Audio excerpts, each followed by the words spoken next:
Back at you here on the Morning Brew. Thank you for watching us today. For Monday, May 6th, I'm Larry Ahrens along with Aaron Muffaletto. And it's time to welcome our next guest. Renz-Whitmore is here.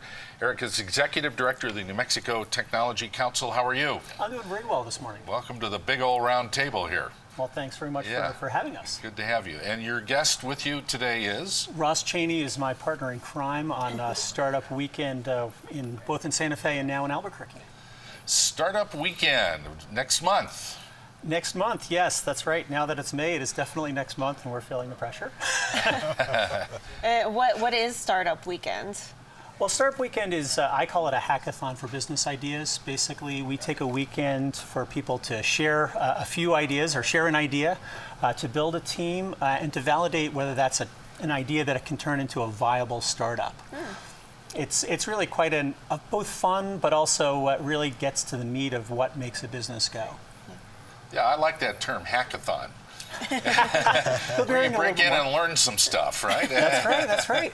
That's fantastic. This is for the Startup Weekend is designed for whom? Well, Startup Weekend really, in many areas, it's really about tech. And when we started doing this in New Mexico, when Ross and I talked about it, we knew that New Mexico is a little bit different than a lot of other places, and we wanted to make sure that it was inclusive to people in tech, but other folks who have different kinds of ideas that they might be able to build. So for instance, Roxana, your earlier guest, she's talking century sign builders.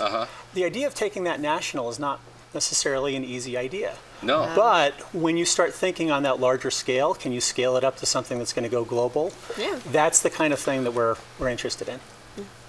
And when you start thinking that way, some amazing things happen then. It really does, because one thing that I think Startup Weekend does very well is it brings together people with a lot of different talents. So you've got people who are maybe they're in PR and marketing, they're designer developers, they're also, of course, business people. And oftentimes those people haven't been talking with one another. When they all come together, that's where the innovation comes. You want to talk about some of the things you saw? Absolutely. This is a national event. 20 Startup Weekends are going on the weekend we had it in Santa Fe, all over the world. And it continues every month. And in Santa Fe, we saw a great collaboration between folks from the national laboratories, local entrepreneurs, serial entrepreneurs, people with ideas that wanted to contribute to our community. So it's great for that synergy and building community in New Mexico. Fantastic. It's all based on what's called a lean startup model. And this is kind of the hot new thing, isn't it, in entrepreneurship? Can you explain what that is? Oh, boy. I know. Distill that concept down into 3 words. Well, and I should be able to do that. And that's what Lean Startup's all about. It's really taking the essentials that make a business go. It's applying really some engineering principles. And in a way, this is nothing new, but it's really packaged in a different way that's found a lot of interest and really helped a lot of people get going.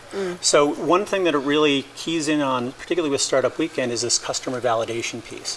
Oftentimes people are developing an idea, they're talking with each other, they're in a coffee shop, they write a business plan, but they haven't talked to their customers until, I don't know, sometimes they've even launched their business. Yeah. And that's just insane. So one of the things that we look at is, with the Lean Startup model, get those customers in as early as possible, find out what they need, and how do you respond so you're delivering something they'll buy. So this is for anybody, or do I have to be a programmer, techie, junkie? It really is for, it's not necessarily for anybody. It's for somebody who really enjoys an intense period. They're good at working with each other. They recognize that they need different talents to come together. So there is that kind of energy and drive that's essential. Right. Okay. But we really need different people with different kinds of talents.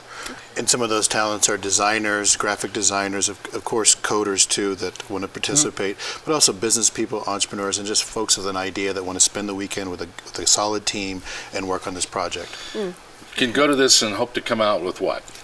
Well, if you've got an idea, you can come. You can try to build a team if you're compelling in your presentation, and the idea is compelling itself. You can build a team. The other things that you can do, though, is just working with other people, getting this kind of experience. There's really great benefit to seeing how other people work and how they apply these kinds of their skills to the mission of creating a business. So it's great for connections, it's great for possibly getting a job, and we have, of the teams that participated in Santa Fe, we still have 3 or 4 teams that are moving forward with their businesses. That's neat. So this weekend is 54 hours. Do I have to devote 54 hours to this? We think that actually getting a good night's sleep and being the best you can be. So we don't necessarily say that someone has No to work. sleep. 54 hours is probably not right for everyone. I'll put it that Okay. way. However, there are probably some people who will work straight through. But making sure that you're conscious and you're making good decisions and you're able to work with everyone, that's probably more important. Eric, thank you. Russ, thanks for being here, guys. Thanks for telling us about Startup Weekend. Appreciate you being on the Morning Brew. Thank you so much. And we'll be back in a moment with more after this.